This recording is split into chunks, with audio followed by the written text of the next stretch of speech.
Hi, today we're showing a new product to arrange the OBD Link Connector. This has many useful functions. It can be used as an OBD extension cable, has built-in lights to aid with finding the diagnostic socket, and will automatically test all the 16 pins in the OBD port automatically and give you an indication here with the LEDs on which pin the problem is on. The test for power supply and grounds in the diagnostic socket. Monitor battery voltage, has a built-in voltmeter. I'll show you this in a moment. Also give you an audible warning if the battery voltage goes below 11.9 volts or above 15.4 volts. And it'll automatically detect the communication protocol, so when you're using your diagnostic equipment, it'll start flashing on the particular pin that it's communicating on.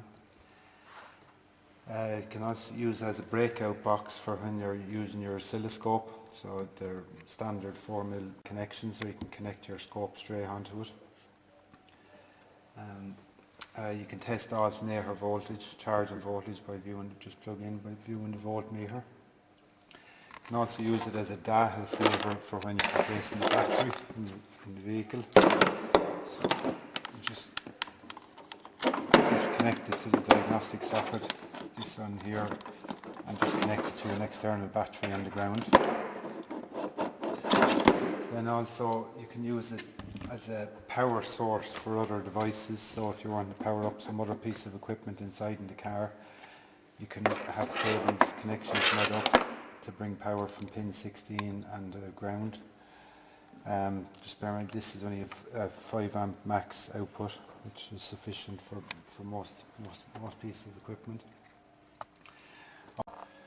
So now when it's connected to the car, we can see here the battery voltage displayed. So after doing the automatic test and everything came up okay. It's flashing on 6 and 14 for the CAN lines, and it shows us that they're okay, that they're not shorted to ground or shorted to positive. To start if you want to do the test again on all the pins, just press this. You can see it's flicking through all the different pins. And if there's a problem on any particular pin, then the light will either stay on solid, flash slow or flash fast.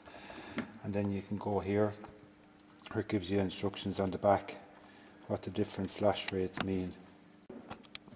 So also then you can see on pin 16 it's lighting up here, so we have our power supply and we have our signal ground and chassis ground on pin 4 and 5. So now we'll just turn on some loads on the car to get the battery voltage to drop.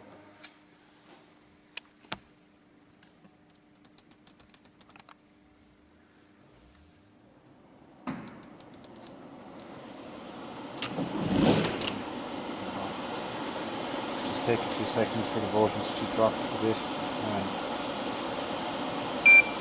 Now you can hear the audible warning starting to indicate that the battery voltage is low. It's very useful when you're doing diagnostics, so especially programming or coding.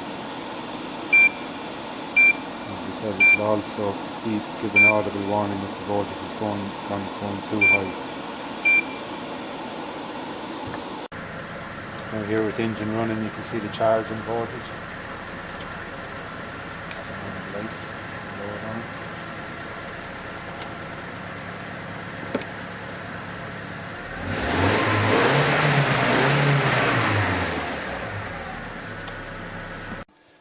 And here now we're just going to create a problem. Just as an example, we're connected to pin 7, which on all Volkswagens pre-CAN bus was diagnosed on.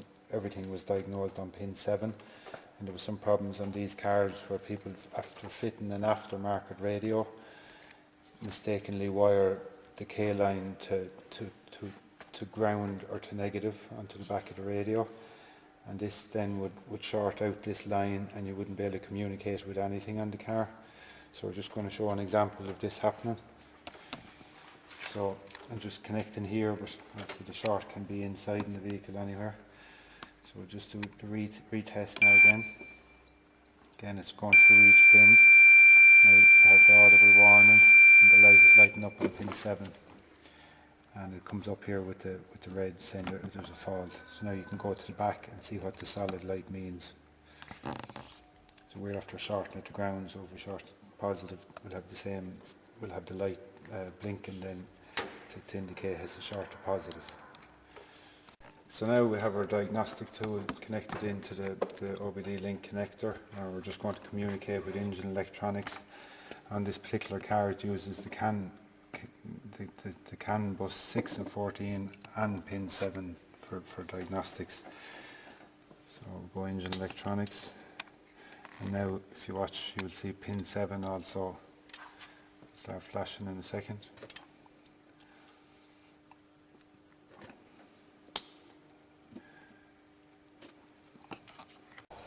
Also on certain vehicles you can read the faults in certain systems by blink code.